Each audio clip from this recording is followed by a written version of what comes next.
Assalamualaikum warahmatullahi wabarakatuh. Selamat pagi. Di sini saya akan mencoba mempresentasikan tugas dari sistem pertanian terpadu antara tanaman, ternak, dan ikan.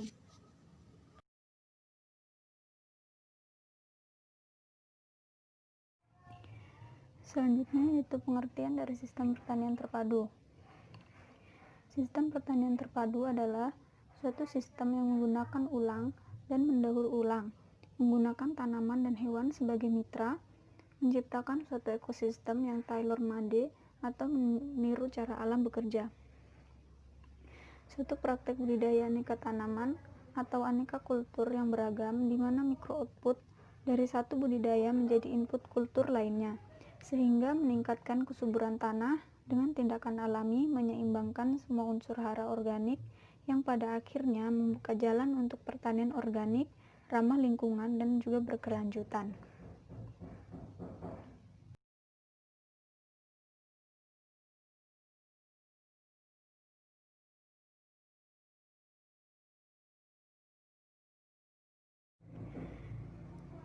Contoh-contoh sistem pertanian terpadu. Ada banyak contoh dari sistem pertanian terpadu. Di sini saya mengambil beberapa contoh sistem pertanian terpadu. Yang pertama yaitu mina padi, kemudian bebek dan padi, ada sapi dan sawit, kemudian ada perlebek, kemudian ada jagung, sapi, dan juga biogas, dan yang terakhir ada tanaman, ternak, dan ikan.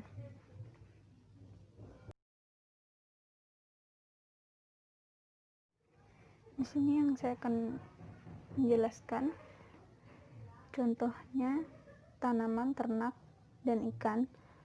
Ini konsepnya, ada kolam ikan, ada padi sawah, ada ternak juga, kemudian ada manusia. Ya, kurang lebih seperti yang ada di slide.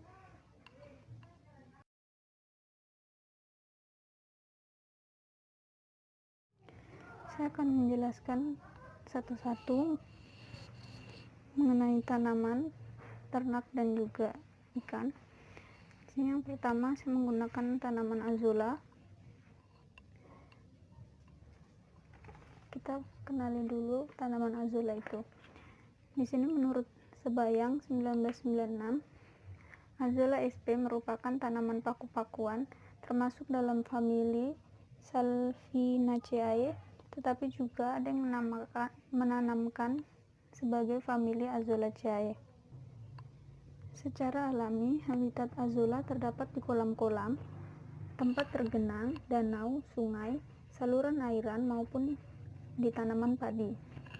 Azula sp memiliki kemampuan dalam mengikat N2 di udara karena adanya simbiosis dengan cyanobacteria, yaitu Anabaena azulae yang hidup di dalam rongga daun Azula sp.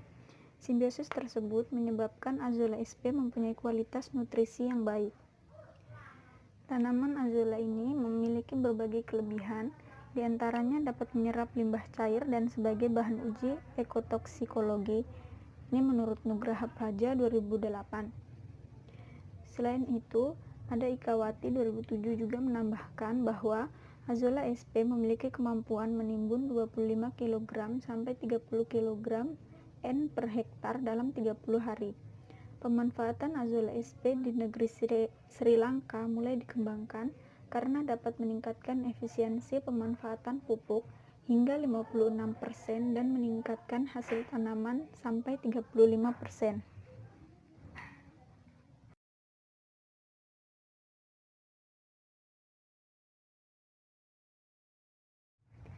Selanjutnya itu ada tanaman padi.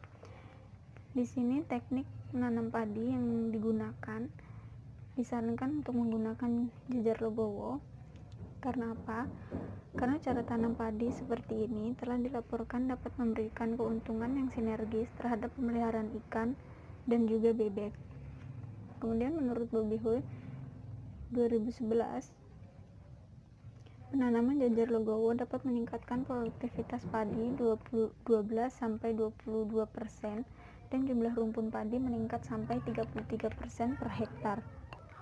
Pertumbuhan dan perkembangan tanaman padi memberikan pengaruh yang positif terhadap integrasi ikan, bebek, dan juga azolla. Hal ini menunjukkan dengan adanya integrasi bebek, ikan, dan azolla dapat memperbaiki pertumbuhan padi, baik dari penambahan unsur hara serta pengendalian gulma dan hama dari masing-masing faktor, yaitu bebek, ikan, dan azolla yang diintegrasikan dengan tanaman padi memiliki mekanismenya sendiri yang menguntungkan bagi tanaman padi. Dengan berkurangnya jumlah gulma, maka berpengaruh terhadap nilai jumlah anakan padi. Apabila pada fase vegetatif tanaman padi tumbuh bersama dengan gulma, maka akan terjadi suatu interaksi yang negatif dalam memperebutkan air, cahaya, dan juga unsur hara, sehingga pertumbuhan tanaman padi akan terhambat karena keberadaan gulma. Tanaman yang lebih tinggi dapat menyerap cahaya yang lebih besar sehingga terjadi penurunan tingkat kelembaban yang dapat mengurangi perkembangan hama penyakit dan sekaligus menghambat pertumbuhan gulma.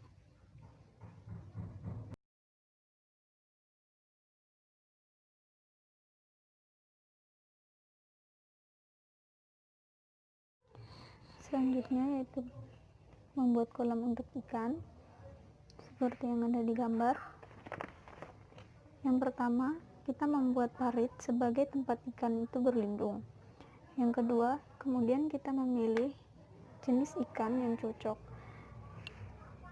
Jenis ikan yang cocok ialah ikan tawes, ikan nila atau ikan mujair. Namun yang paling cocok itu kita menggunakan ikan mas. Untuk ukuran benih ikan yang akan disebar, ukurannya 5-8 cm dengan padat penebaran 2000-3000 ekor per hektar. Ikan disebar 3-5 hari setelah padi itu ditanam.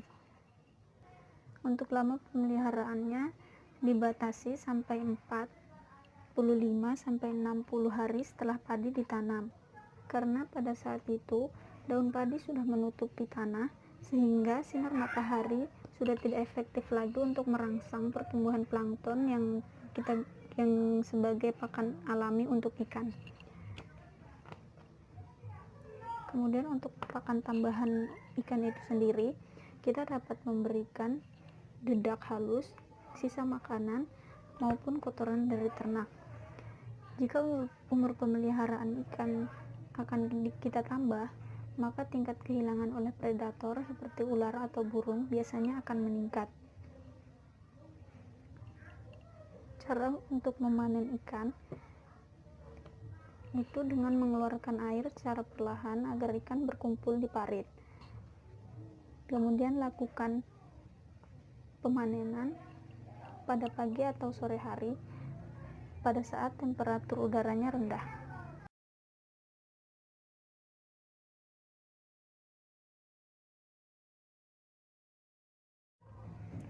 Selanjutnya untuk itik atau bebek. Untuk bibit itik atau bebek yang kita akan lepas itu sebaiknya sudah berumur 14 hari. Bibit itik tersebut kita tidak langsung lepas ke areal persawahan, melainkan kita harus adaptasikan terlebih dahulu selama 1-2 hari di kandang yang telah kita siapkan sebelumnya. Kemudian untuk luasan lahan 1 hektar biasanya dilepaskan sebanyak 300-450 ekor itik. Untuk pakannya itik itu sendiri, kita bisa memberikan pakannya berupa dedak dengan konsentrat. Perbandingannya 1:1 sebanyak kurang lebih 45 gram per ekor per hari. Untuk pemanenan itik dapat dipanen pada umur 75 hari dengan bobot 2-2,5 kg dan harus segera dipanen supaya tidak mengganggu perkembangan bulir padi yang mulai berisi. Hubungan padi dengan itik menciptakan simbiosis mutualisme, yaitu hubungan yang saling menguntungkan. Pada tanaman padi, itik mampu memberikan pupuk yang berupa kotorannya, kemudian itik juga membersihkan gulma yang ada di tanaman padi dan juga menjadi predator untuk mengendalikan hama keong mas. Kemudian untuk pakan tambahan itik itu sendiri, kita dapat memberikannya gabah, menir, atau dedak halus sebanyak 2 ons per ekor itik.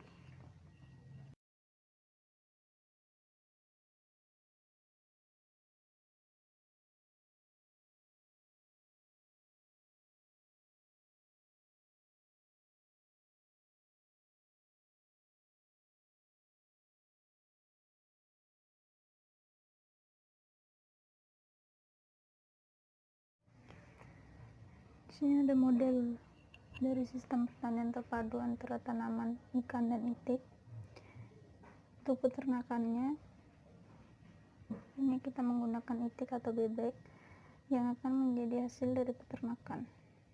Kemudian untuk pertaniannya, tanaman azula yang merupakan pakan dan pelet untuk ikan.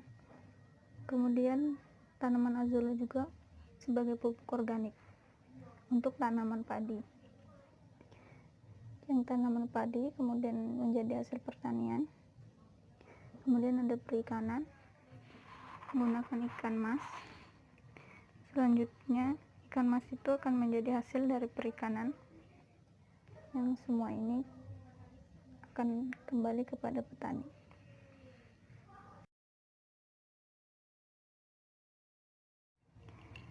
Sekian yang dapat saya sampaikan. Terima kasih. Kurang lebihnya mohon maaf. Wassalamualaikum warahmatullahi wabarakatuh.